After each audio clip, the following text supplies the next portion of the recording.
Hello mga kapigmate. So bali ngayon magkakabit tayo dito ng water pump natin dito. So ito yung bomba natin. So nag-ipon na tayo ng tubig para kasi may mga gumagawa dito, kailangan ng tubig. Gagawin natin, tanggalin natin tong bombang to. So gagamitin natin dito ay T siya na 1 and 1/2.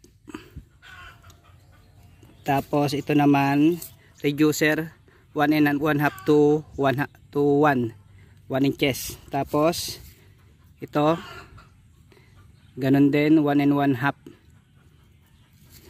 Tapos meron tayo dito na nipple.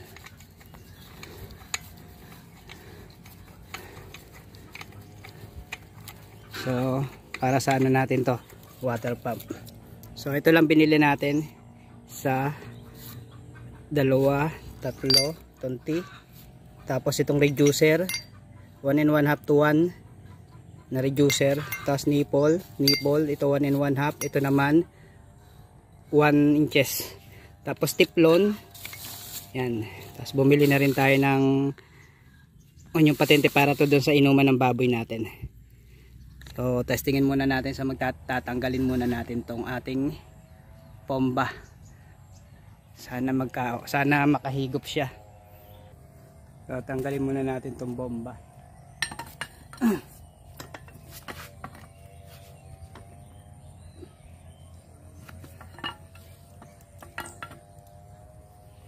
Hindi na lang hindi masyadong maganit.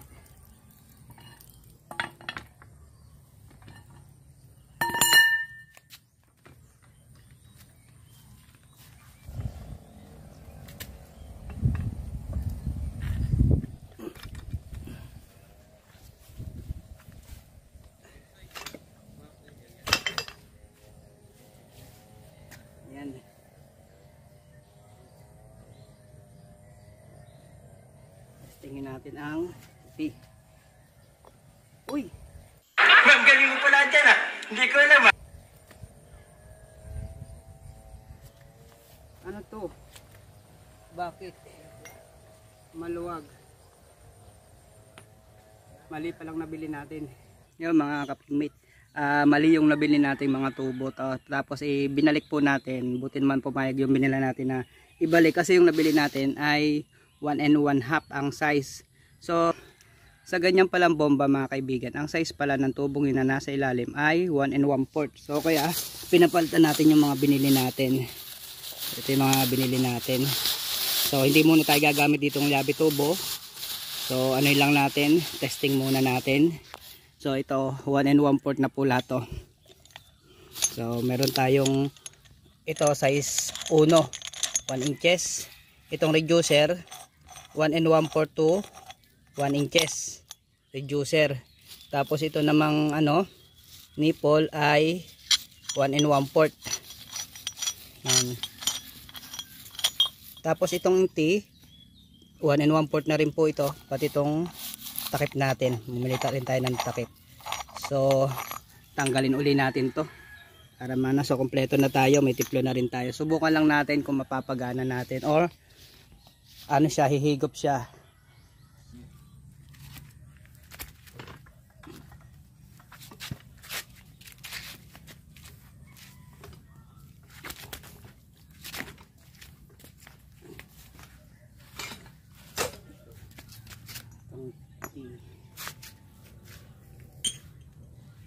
So masusubukan na natin lahat ngayon. So ayan, kita nyo ba?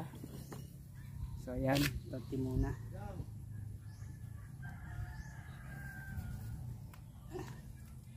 Muna natin ang tiplon.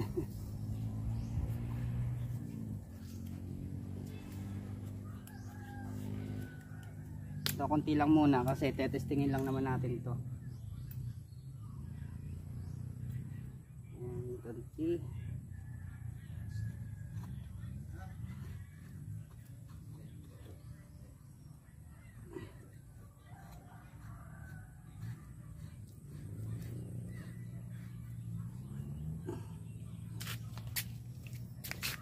So yan, tapos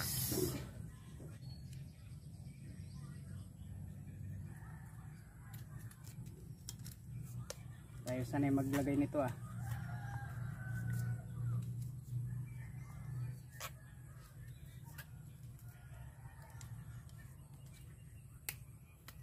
Ay, takip pala muna, sorry.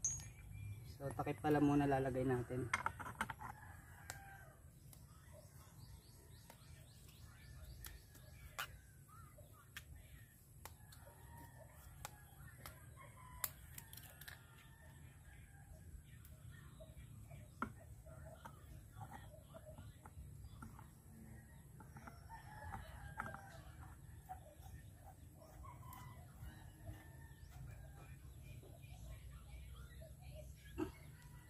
Mahalaga lang ay wag muna sumingaw. Tapos to, reducer.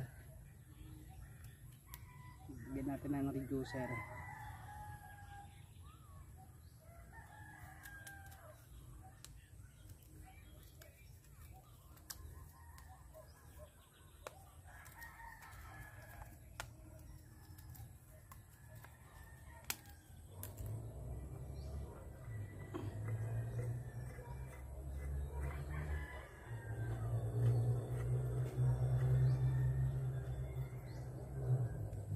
Reducer, tapos tong size 1 natin,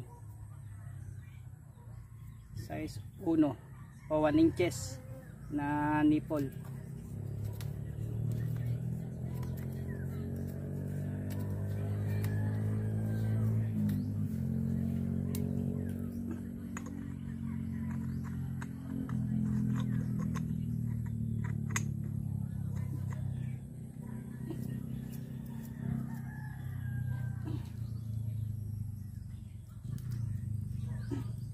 Yan.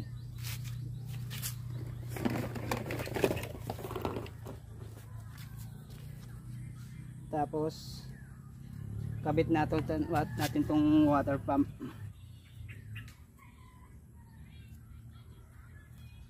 Ating nipple na uno. Papansin nyo, hindi tayo sanay maglagay ng tiplon. So ito ay DIY lang na pagkakabit ng yan.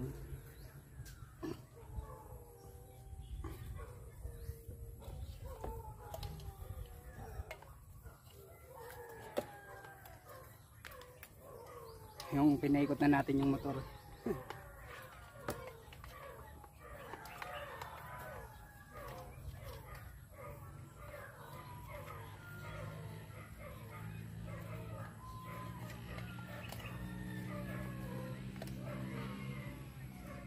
So yan, matetesting na natin.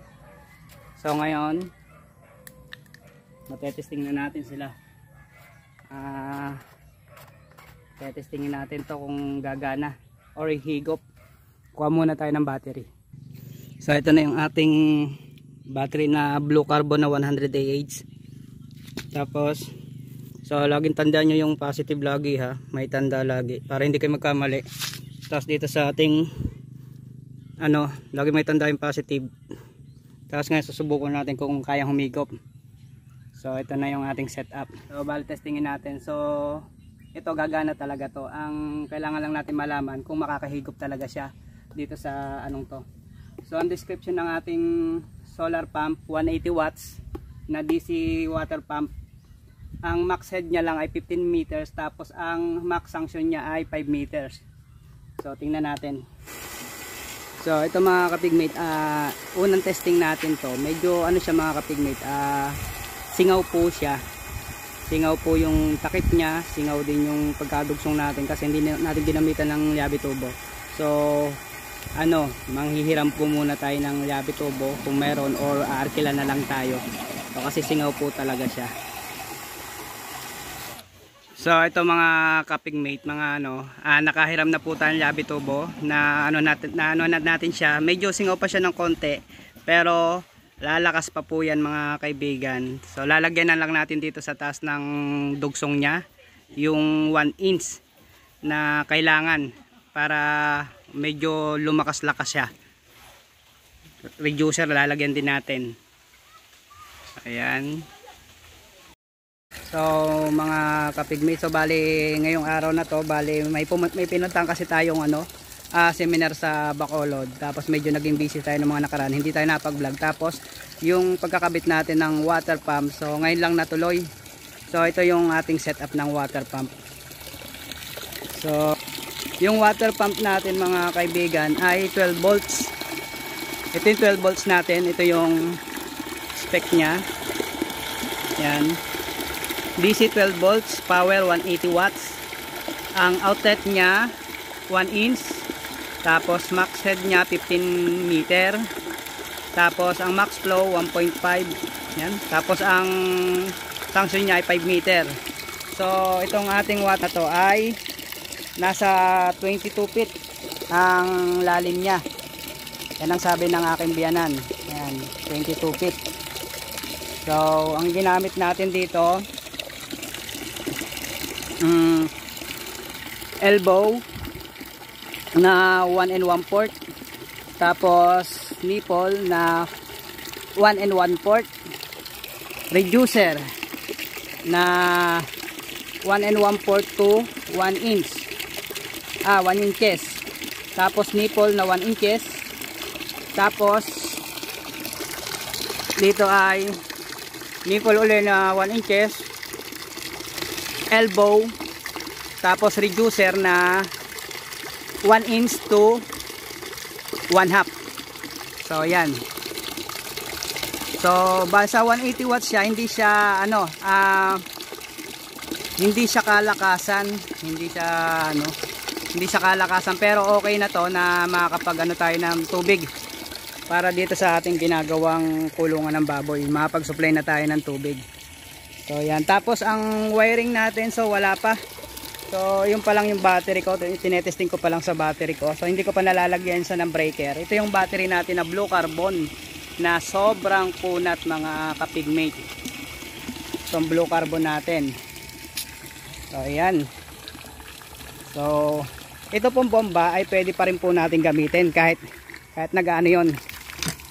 Kahit gumagana yon, pwede pa po natin itong gamitin itong bomba. So kailangan lang sarhan natin yon o patay yon. So ayan. So napaglagay na tayo ng water pump. Saka at the same time nagagamit pa rin po natin yung bomba natin. So hindi pa natin lalagyan ng PVC. Tapos ito nakahang lang siya, pero lalagyan natin yan ng support.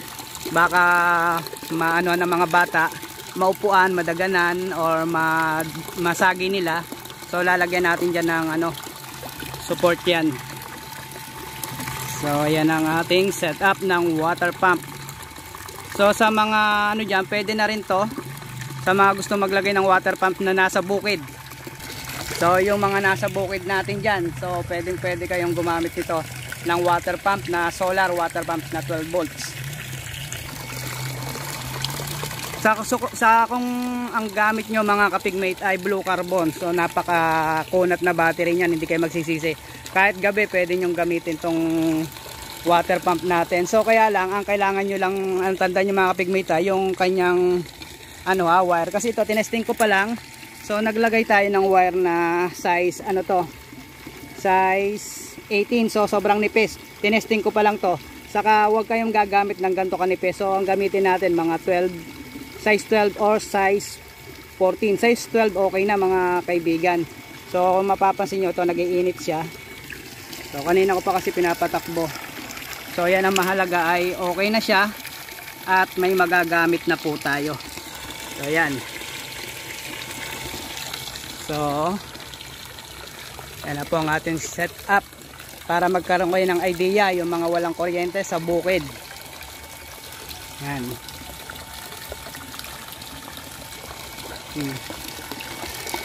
So pwede na siya. So yan. So kung hindi pa po kayo nakasubscribe sa channel ko, paki-subscribe naman po mga kapigmate, at kung may mga tanong kayo, comment lang po kayo, huwag kayo mahihiya. So saka kung may mali ako, paki-correct na lang po. Kung mali tong ating ginagawa, paki-correct na lang po. Pero ito po sa mga baguhan lang po, DIY lang po mga kapigmate, sariling gawa. So kasi ang nagtanong ako dito mga kapigmate, pa-install ng water pump pa. Install lang. So ibig sabihin, ang gusto ko lang ay mailagay lang tong water pump dito kahit wala pang wiring. Ang singil sa akin ay 3,000. So 3,000 lang mga kapigmate, hihingian ka para sa pagkabit lang nitong water pump na yan at nawala pa tayong tangke. So sa pagkakabit mga kapigmate ay hinihingian tayo ng 3,000. So kaya tayo na lang ang gumawa. So may nag-guide naman sa atin kaya natapos natin yan. So yan, para magkaroon kayo ng idea. So ito yung ating bomba. So kung ganyan ang bomba nyo, pwede kayong gumamit ng DC water pump. So yung mga ginamit natin, nasabi ko na sa inyo kung anong mga nagamit natin. Yan. So okay na po yun. So ang mahalaga lang po, tapos i-update ko kayo yung pag na-wiringan na natin. So kasi marami pa tayong gagawin dito. So hindi pa to tapos tong ginagawa natin, kaya marami pa tayong gagawin. So hanggang dito na lang mga kapigmate. Maraming salamat. Ito nga po pala ulit si John Jerry Alton ng All About Pig Learning.